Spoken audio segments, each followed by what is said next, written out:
Hey everybody, welcome back to Rusty Guns. So today's video, before I get into doing the shooting that I have planned, in which we find out if baseball cards will stop a bullet and how many baseball cards it'll take actually.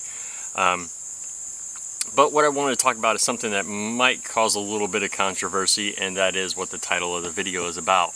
The fact that scopes and optics nowadays, I tend to see them making younger and newer shooters a little lazy and kind of irresponsible with their shooting. And so with that latter part being a little irresponsible, I want to kind of explain that.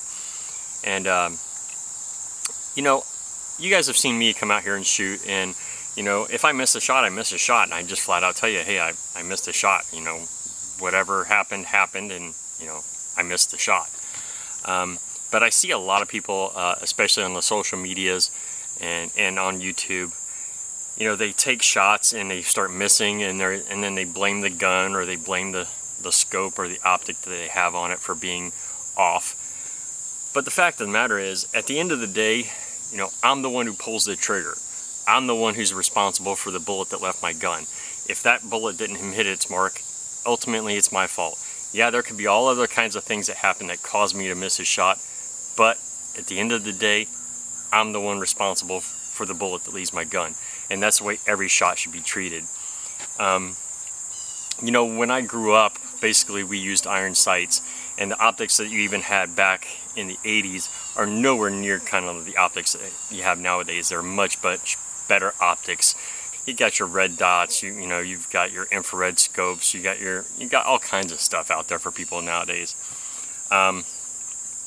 And I think that people, newer shooters mainly, they instantly get an optic on their weapon, and that's what they're using, and they don't actually learn how to shoot with iron sights and to shoot properly, learning, you know, about Kentucky windage, things like that, learning how to shoot that way, because shooting with your iron sights will make you a far better shooter than if you just learn to shoot with a scope straight off the bat, because you have to pay much more attention to your breathing, you know, your sight picture. All of the little things are very important when you're shooting iron sights, especially if you're going to shoot any kind of a distance. Now, when I served in the military, you know, we shot with iron sights all the time. That was standard, and you had to be able to hit a target at 300 yards with iron sights. And you know, nowadays I see a lot of people, a lot of infantry people, all with some type of optic on their weapon, and I'm like, really? You know, do they not teach people how to shoot with iron sights anymore? So it's just kind of interesting to see how things have gone over the years. And, you know, the fact that people, you know, want to blame an optic, or they want to blame the gun before they take responsibility for their own shots. And I think one of the things you can also kind of relate this to, I've seen several videos from Jerry Miculek, okay? Basically one of the best shooters in the planet, in the universe, whatever you want to call it.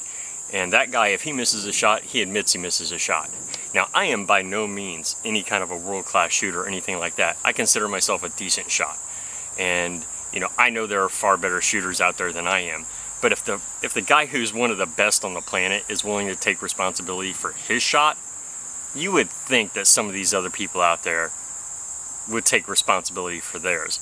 And so I would kind of warn anybody that if you see somebody who never misses, or, you know, always blames something else besides themselves for missing a shot, I would be kind of leery of that person from then on. But anyway, as far as the lazy part of it, that's basically what I was talking about with, you know, learning to shoot with your iron sights first before you put that optic on there.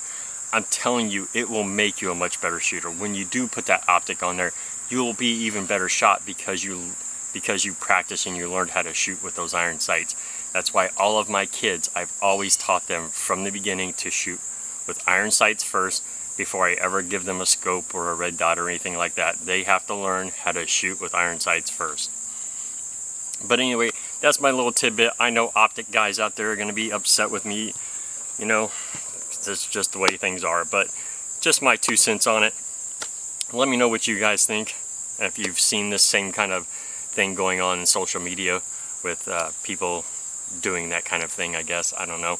But anyway, let's get on to shooting. Today we're going to find out basically about how many baseball cards it's going to take to stop a bullet. And we're going to fire 2 rounds. We're going to use a 9mm hollow point from a Glock 19, and then we're going to fire a .223 round out of an AR M4. Let me go ahead and I'll show you the cards and we'll get all that set up. Okay, so basically this is what we're shooting. It's a baseball card box, and it is filled with baseball cards. So I'll show you what they look like here real quick. Right, so just baseball cards. This is Eric Davis. These are, I guess these are Cincinnati Reds. Paul O'Neill, Tom Browning, Kurt Stillwell, Bip Roberts, Eric Davis, Jack Armstrong. So a lot of different cards in there. We're just gonna set this box up over there at the range, and we're gonna shoot right here, hopefully, right there. And we're just gonna see how many of the cards it kind of goes through. I'm actually gonna leave the top of this open because I want to see some of the cards fly out when I do shoot it. So, but anyway, let's get over and get to it. Okay, 9mm hollow point, Glock 19. Shot that a little low, so let's try one more shot. Alright, there we go. You saw I shot the first one a little low. I didn't think that was going to be a very good shot, so I went ahead and shot the second one. And look right here, right around here. So it doesn't look like they went too far. Let me pull out a stack here. See what we got. You can see that bottom one skimmed off there, and it stopped right about there. But it looked like it skimmed towards the bottom.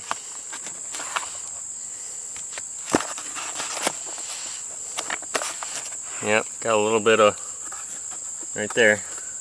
See where it came out the bottom there. So let's see if that other one, the center one, is in here. There she is.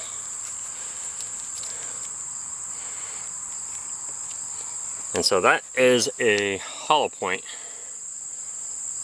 and did not even spread open. It actually filled with, looks like the paper inside, and just basically became a round nose bullet. But it stopped basically right there.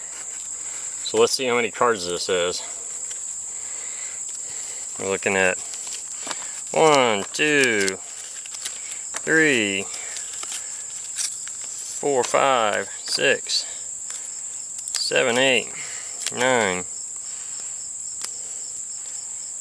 10, 11, 12, 13, 14, 15, 16, 17, 18, 19, 20, 21, 22, 23, 24, 25, 26, 27. 27 Brewers managed to stop that card. Sorry if you're a Brewers fan, but yeah, it is what it is.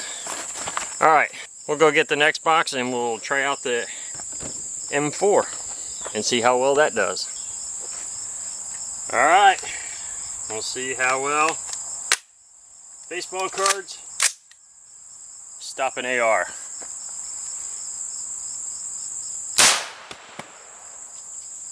Alright, it's going to be a little difficult to pick up without losing all the cards, but we're going to see what if we can do here.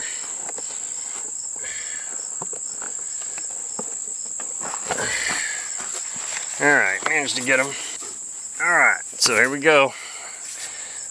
You can say the shot was right here, which is a little high, but let's go ahead and see how many it went through. You can see right now they deformed right back to here, so I'm going to guess right around here is where the card is, where the bullet is, I should say. So let's just pull out that stack back in here, see if we can find that bullet.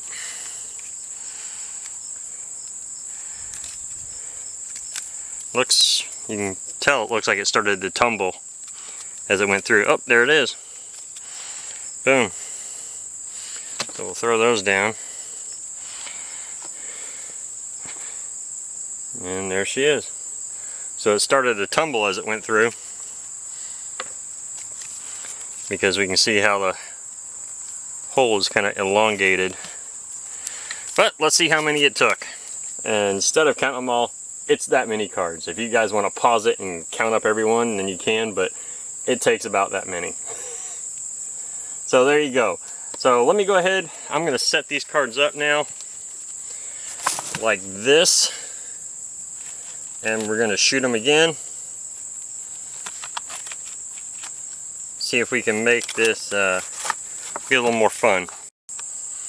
Alright, so let's have a little bit of fun and see how much we can make these cards fly.